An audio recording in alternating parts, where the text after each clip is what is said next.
Bonjour à tous. Nous avons tous entendu dire qu'il est important de ne pas mettre tous nos œufs dans le même panier. Et cela s'applique également au marché financier. Donc évidemment la diversification de nos risques, mais également la diversification de nos sources de financement, de nos créanciers. Et l'Égypte fait cas d'école en la matière. Donc le pays, ces dernières années, est passé à travers de nombreux changements financiers, en mettant notamment en application un programme du FMI qui a engendré des réformes financières et qui a fait du pays le chouchou des investisseurs sur les marchés émergents. Au mois de février cette année, la dette locale détenue par les étrangers atteignait 30 milliards de dollars. Au mois de mai, après quelques mois d'aversion au risque, ce montant est tombé à 9 milliards de dollars.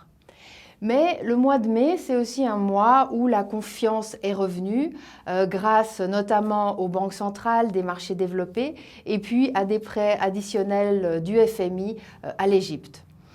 Donc, cela a amené le pays à être le premier État émergent à revenir sur le marché primaire international et le succès a été sans précédent.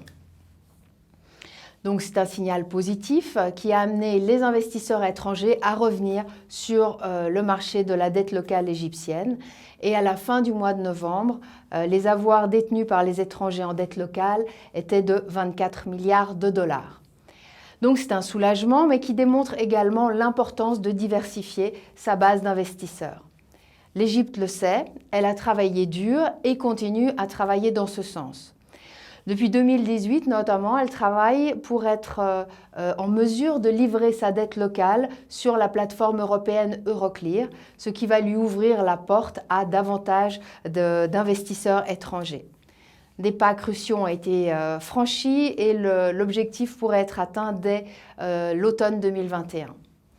L'Égypte travaille aussi pour émettre sa première obligation islamique, Soukouk, sur le marché local et sur le marché étranger. L'Égypte pourrait également venir émettre sur le marché de la dette à taux variable.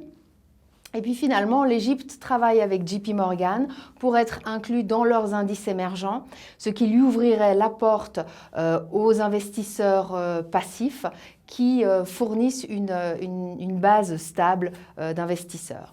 Mais ce n'est pas terminé parce qu'à la fin du mois de septembre cette année, l'Égypte a été le premier pays du Moyen-Orient à émettre une obligation verte. Là, à nouveau, le succès au rendez-vous, 3,7 milliards de dollars d'intérêt pour une obligation de 500 millions de dollars. C'est un pas important de taille puisqu'il permet à l'Égypte de continuer à diversifier sa base de créanciers avec des fonds de pension, des assureurs, des fonds qui suivent des directives ESG. Et ce sont le type d'investisseurs dont les États ont besoin puisqu'ils ont des approches de long terme moins versatiles. Donc l'Égypte est partout, dans tous les segments du marché de la dette. Et elle fait également la promotion vers une économie plus verte. Donc elle met un coup de projecteur sur l'investissement responsable, mais se limite uniquement à la lettre E de l'acronyme ESG, c'est-à-dire à l'environnement. Donc des investisseurs en recherche de rendement pourraient oublier que l'ESG implique également des dimensions sociales et des dimensions de gouvernance. Mais certains investisseurs n'oublient pas.